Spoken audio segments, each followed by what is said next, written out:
beast, y'all. Look, I'm in Carrollton, Georgia right now, y'all. I'm in Carrollton, Georgia. Let me show y'all what's going on. I don't know if I can switch my camera around, but oh yeah, yes I can. So I'm in Carrollton, Georgia, and if y'all can see, this is a beautiful place. I came here like 3 years ago. When I tell y'all, this looked like a college, like a Princeton or a Yale kind of situation going on. Everything looked new. Everything is bricked out. So I'm coming to see my team. This is my high school team right here. These are our buses right here, right? I'm coming to see everybody. I'm here early. I'm walking over there talking to my people, and I'm waiting on the phone call right now. I might be able to get inside the game, right? So this team we're about to play against, I'm gonna tell y'all what's going on. So I'm just talking to people. The lady out here to take up the tickets or whatever, she said, "Oh, y'all quarterback just got here. He drive that nice truck over there." So I don't know which one of these trucks, but one of these trucks he drive, right? And I was like, who is y'all quarterback? She said, "You don't know him, Juju? He the #1 player in the nation." I'm like, what? Hold on, what you talking about, the #1 player in the nation? Well, let me switch this back around. So she was like, yeah, he the #1 player in the nation. He's going to USC. He already made $80,000 or whatever in NIL money and stuff like that this year. And she was like, he was one of the reasons why they changed the rule in Georgia so they can start doing NILs in Georgia, because he had already signed to go to USC. So they're trying to change it so Georgia can give him a bunch of money so he can stay in Georgia. But the dude, he's 6'1". He's not a big quarterback, but he's only a sophomore. Understand this, he's a sophomore. I think that's right, because I think he's 2025 class. But so I'm at the game, y'all. I'm gonna bring y'all some real live footage. I was here to see Eric, but we're in the playoffs now, so you never know who you're gonna run against up against in the playoffs. You always gonna run against some good players. And I told y'all, Georgia is where the dogs are at, right? So we're going against the #1 player, and I looked him up. He's the #1 player in the 2025 class. He's already committed to USC, but you know, Georgia, Alabama's #2, but Georgia's gonna try to flip him. But like I said, he's not a big quarterback, so Georgia might be going for those 6'4" quarterbacks.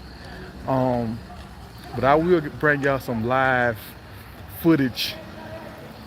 I'm waiting on the phone calls to see if I can get on the sideline. If I get on the sideline, I'm gonna give y'all that real stuff. And I got a call coming in right now, but I can't answer this phone call. And the phone call I want. We got 84 minutes before kickoff. 84 minutes, I'm out here. Like, I don't want to be out here too long on my live and burn my battery up. But when I tell y'all this school is beautiful, I mean, they got a creek running through the campus. They got about 7 tennis courts over there. I can see their practice field over there. That's the gym over here. Like, everything is just nice, y'all. I'm to my no trash, no oil in the parking lot. Everything just look nice. So they got a big scoreboard. They got one of those scoreboards where you can see the replays and stuff on it. Now this high school, y'all, you can see, I'm talking about, you can see the real life, like real replays on it. Big scoreboard. So hopefully we'll have a good game. Hopefully my man Eric can get off. And if he get off against the #1 recruiter in the nation, you know he got an offensive line. Look, they paying these guys. That's why I'm like, where the hell is this character? We never heard of this character in school before. Now all of a sudden they got the #1 player in the nation. They paying guys. And I'm gonna bring my homeboy on next week. His son, he's already got a scholarship offer from Georgia. He's in the 9th grade, y'all. He got a scholarship offer from Georgia, Notre Dame, and Auburn, and I want to say, I know UAB and Arkansas.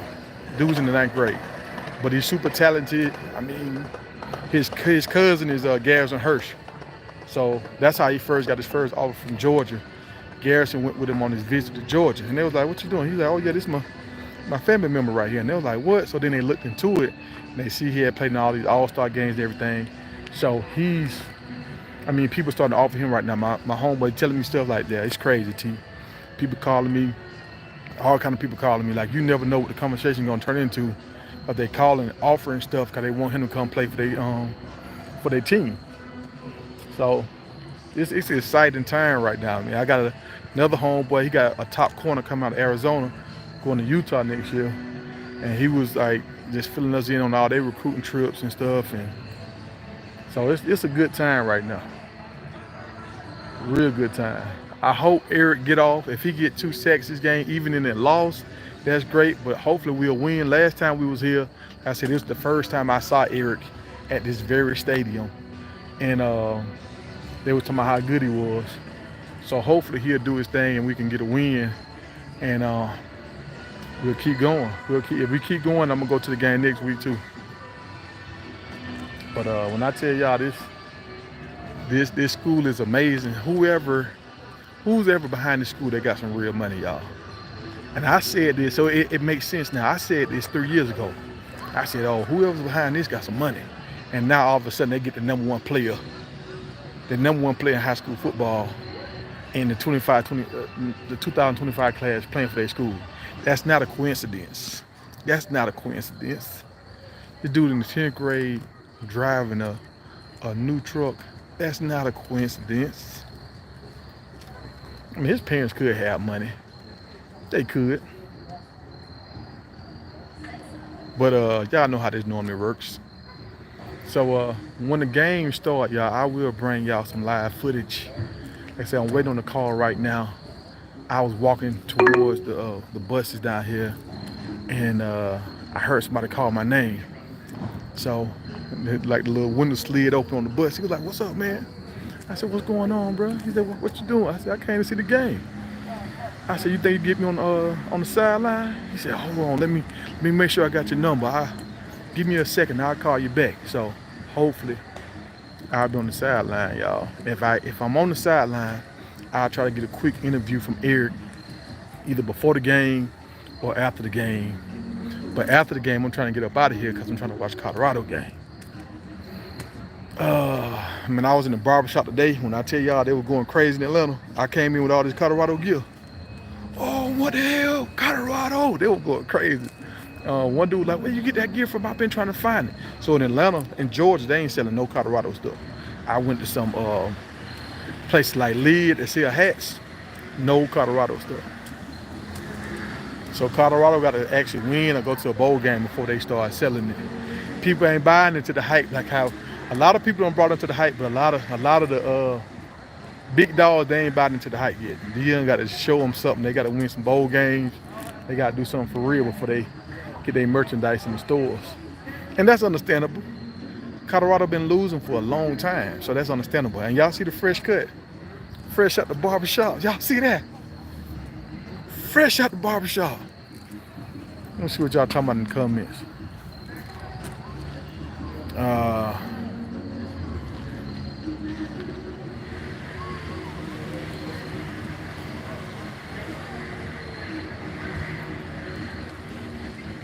Who your nephew? Who your Andrew? That's your nephew.